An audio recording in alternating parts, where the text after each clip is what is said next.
नमस्कार मित्रों, मैं मृदुल आज फिर बात करता हूं कर्म और भाग्य की। बचपन से हम सुनते आ रहे हैं कि अब हमारे कर्म से भाग्य बदलता है। तो क्या यह सच है? जी हाँ मित्रों, आज मैं ये सिद्ध करता हूं कि कर्म से भाग्य बदलता है।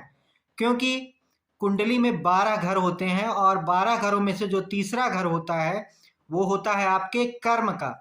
तो जब आप कर्म करते हैं तो आपका भाग्य बदलता है, क्योंकि कर्म के ठीक सामने जो तीसरा घर होता है आपके पुरुषार्थ का, आपके संघर्ष का, उसके ठीक सामने जो घर होता है वो होता है नवा घर, जो कि आपके भाग्य का होता है।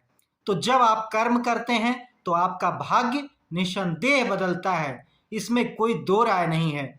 इसलिए जितना आप जीवन में संघर्ष करेंगे, जितना आप कर्म करेंगे, जितना आप पुरुषार्थ करेंगे, उतना ही आपका भाग्य बदलेगा, इसमें कोई संशय नहीं है।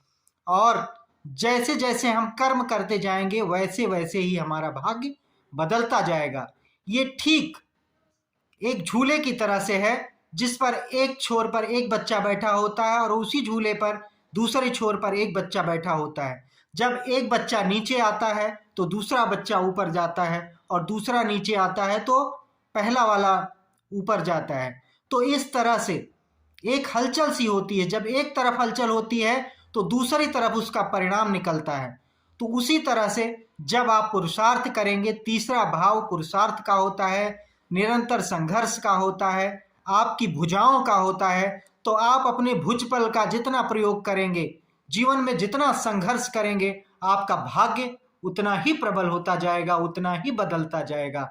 और जिस तरह से बच्चे एक तरफ नीचे आते हैं और दूसरी तरफ ऊपर जाते हैं, उसी तरह से उसी कंडीशन में ऐसा होता है कि पूरा जब हम अपना जोर लगाते हैं, जब हम संघर्ष करते हैं, तो हमारा भाग्य निसंदेह बदलता हुआ नजर आता है। इसलिए आज से यह निश्चित कर लीजिए कि अगर आप कर्म करेंगे, पुरुषार्थ करेंगे, संघर्ष करेंगे, तो आपका भाग्य बदलेगा ही, उसमें कोई दो राय नहीं है, कोई संदेह नहीं है।